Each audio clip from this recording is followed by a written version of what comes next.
Here we are. This is the gold car collection of Dubai. दोस्तों एक बार फिर से स्वागत है आपका प्रजापति न्यूज में। आखिर क्यों दुबई में सोना कौड़ियों के भाव मिलता है? क्या है सोने की नगरी दुबई का असली राज? क्यों यहाँ पर हीरे जेवरात से लेकर गाड़ियों तक हर एक चीज सोने से बनकर तैयार होती है? दोस्तों जब आप दुबई में जाएंगे तो दो चीजें आपको बड़ी हैरान करेंगी। एक तो ऊंची ऊंची इमारतें और दूसरी वहां पर चलने वाली लग्जरियस गाड़ियां। लेकिन ठहर जाइए, क्योंकि चलते चलते आपको 5 से 10 मिनट में कोई ऐसी गाड़ी भी देखने को मिल जाएगी जो पूरी सोने से बनकर तैयार हुई होगी। और सोने के बिस्किट तो वहां पर ऐसे देखने को मिलते हैं जैसे पार्ले जी के बिस्कुट पड़े हों। ऐसे में सवाल ये खड़ा होता है कि रेत के ऊपर खड़ी दुबई में इतना सोना आया कहां से, और क्यों यहाँ सोना इतना सस्ता मिलता है? बताती हूँ, अगर ये वाला सेट फॉर एन एग्जांपल ऐसा आप कहीं बाहर से लेने जाओगे 22% से 25% आपको मेकिंग चार्ज पे करना पड़ेगा। कि इनका जो मेकिंग चार्ज है वो 0 है। और आप क्लाइंट्स देखो, यहाँ पे लोग देखो आप। आज के इस वीडियो में मैं यानी आपका दोस्त विशाल प्रजापति आपको सब कुछ बताने वाला हूँ। बस मेरे साथ वीडियो के बिल्कुल अंत तक बने रहिएगा। लेकिन हाँ, वीडियो शुरू करने से पहले एक छोटी सी रिक्वेस्ट है। वीडियो के नीचे रेड कलर का सब्सक्राइब बटन दिख रहा होगा, उस पर क्लिक करके सब्सक्राइब कर लें। और साइड में बेल आइकॉन भी दिख रहा होगा, उस पर भी क्लिक कर लें ताकि आपको वीडियो मिले सबसे पहले। दोस्तों लोगों को देखकर लगता है कि दुबई में तेल की खदान है, इसलिए दुबई अमीर है। कुछ लोग कहते हैं कि दुबई में टूरिज्म बहुत ज्यादा है, इसलिए दुबई के पास इतना पैसा है। लेकिन आपको बता दें कि दुबई के डेवलपमेंट में इन सब के अलावा एक और चीज है जो बढ़ चढ़कर हिस्सा लेती है, और वो है गोल्ड। क्योंकि जहां एक तरफ दुबई में दुनिया की सबसे बड़ी बड़ी कंपनियों के ऑफिस और आलीशान शोरूम मौजूद है, तो वहीं दूसरी तरफ दुबई में एक ऐसी मार्केट भी है जहां 1000 से भी ज्यादा सोने की दुकान है, जहां पर रोजाना हजारों किलो गोल्ड का बिजनेस होता है। अब ये कौन सी मार्केट है ये तो हम आपको बताएंगे ही। उससे पहले ये जानना जरूरी है, आखिर दुबई के पास इतना सारा सोना आ कहां से रहा है?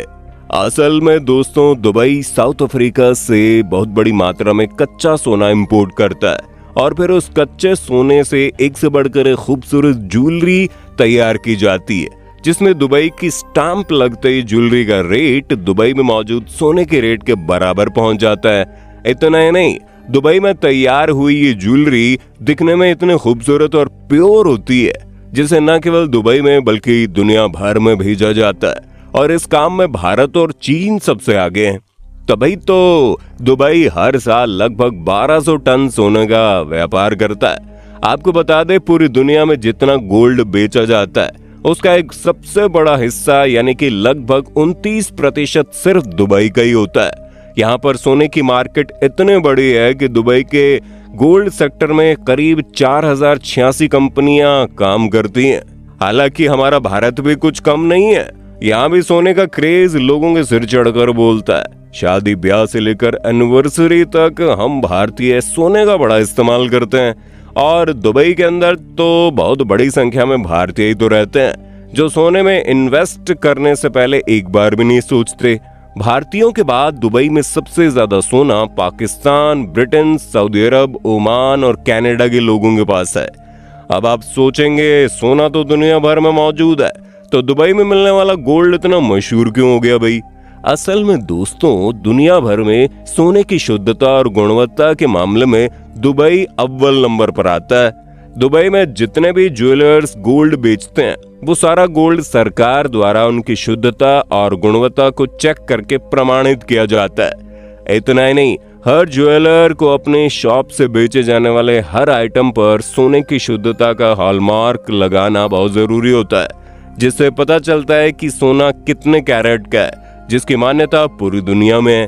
और अगर दुबई में कोई बिना हॉलमार्क में सोना बेचता या मिलावटी सोना बेचता है तो उसे एंटी फ्रॉड लॉ के तहत 2 साल की सजा या 2 लाख जुर्माना लगाया जा सकता है। और दुबई के कानून कितना सख्त हैं ये तो हमें आपको बताने की आवश्यकता ही नहीं होनी चाहिए।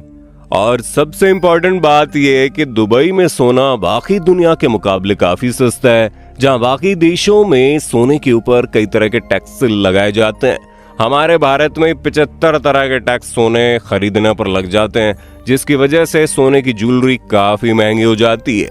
लेकिन दुबई के अंदर सोने की ज्वेलरी खरीदने पर सिर्फ 5% का वैट लगता है, और ये टैक्स भी जनवरी 2018 के बाद लगना शुरू हुआ है। वरना इससे पहले तो दुबई से सोना खरीदना और भी ज्यादा सस्ता हुआ करता था। ऊपर से दुबई में आने वाले टूरिस्ट वैट रिफंड क्लेम कर सकते हैं, जिसकी वजह से टूरिस्ट के लिए सोना और भी सस्ता हो जाता है। और पूरी दुबई में सोने की कीमत हर दुकान में एक ही होती है, क्योंकि यहाँ पर इंटरनेशनल गोल्ड प्राइस को फॉलो किया जाता है, जो इंटरनेशनल मार्केट के हिसाब से बदलता है। यानी कि आपको हर दुकान में जाकर प्राइस चेक करने की झंझट नहीं है। आप इंटरनेशनल प्राइस के हिसाब से किसी भी दुकान से सोना खरीद सकते हैं। हालांकि आप ज्वेलरी की बनावट से लेकर लेबर चार्ज में अपना मोल भाव कर सकते हैं।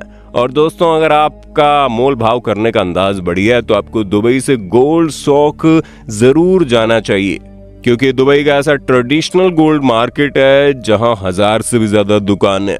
यहाँ पर आपको लेटेस्ट से लेटेस्ट डिजाइन की ज्वेलरी मिल जाती है। आप किसी भी शॉप में जाकर खरीदारी कर सकते हैं। यहाँ पर शुद्धता की पूरी गारंटी रहती है।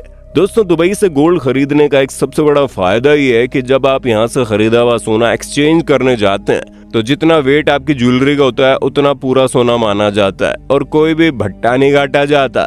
ऐसे में अगर आप दुबई जाते हैं तो बिना टैक्स दिए आप वहां से ज्वेलरी ला सकते हैं। लेकिन इसका मतलब ये नहीं है कि वहां गए और किलो के हिसाब से सोना खरीदा और भारत आकर महंगे दाम में बेच दिया। इसलिए इस पर लिमिट लगाई गई है। अगर आप कोई पुरुष यात्री है तो सिर्फ 20 ग्राम सोना बिना टैक्स दिए भारत ला सकते हैं, और अगर आप कोई महिला यात्री है तो 40 ग्राम गोल्ड फ्री में लाने की इजाजत है। अगर आप उससे ज्यादा सोना दुबई से भारत लाते हैं तो फिर आपको कस्टम ड्यूटी देनी पड़ेगी, जो पहले तो 10% हुआ करती थी, अब 12.5% हो गई है, ताकि लोग सोने की हेरा फेरी ना कर पाएं। इतना ही नहीं, कस्टम ड्यूटी देकर भी आप सिर्फ लिमिट में ही सोना भारत ला सकते हैं। जैसे कि अगर आप दुबई के अंदर 6 महीने से ज्यादा रुके हैं तब आप 1 किलो सोने को बार या फिर कॉइन के रूप में ले जा सकते हैं। और अगर इससे ज्यादा सोना लाना चाहते हैं तो आपको एक्स्ट्रा सोने पर 36.05% की कस्टम ड्यूटी लगेगी, जिसकी वजह से आपका लाया हुआ सोना भारत के मुकाबले महंगा हो जाएगा। इसलिए ज्यादा होशियारी करने की जरूरत नहीं है। अगर आप दुबई घूमने फिरने जा रहे हैं तो आप वहां से अपने लिए ज्वेलरी बनाने के लिए आराम से सोना ला सकते हैं। इतना सोना आपको बिना कस्टम ड्यूटी दिए मिल जाएगा, और वो सोना बिल्कुल शुद्ध और चमचमाता होगा। तो दोस्तों, ये था दुबई में मिलने वाले गोल्ड का असली सच, जिसे जानने के बाद आपको समझ में आ गया होगा क्यों दुनिया भर से लोग दुबई जाकर सोना खरीदते हैं, और वहाँ सोना इतना सस्ता क्यों है। दुबई की कच्चे सोने की अच्छे डिजाइन देकर बेचने की जो स्ट्रैटेजी है वो वाकई में कमाल की है। हालांकि इसके पीछे दुबई का कानून भी है जो लोगों को मिलावट नहीं करने देता, इसलिए भी वहाँ सोना सस्ता है और सबसे बेहतर है। बाकी आपको अगर मौका मिले तो दुबई जाकर कितना सोना खरीदोगे, कमेंट में लिख भेजिए। और इस तरह की वीडियोस को देखते रहने के लिए चैनल को लाइक, शेयर, सब्सक्राइब जरूर करना। धन्यवाद। दोस्तों, आपकी स्क्रीन पे 2 और वीडियोस दिख रही हैं, जिसे देखने के लिए आप इस स्क्रीन पर क्लिक करें। दोनों देखिएगा, बहुत अच्छी वीडियो बनी है।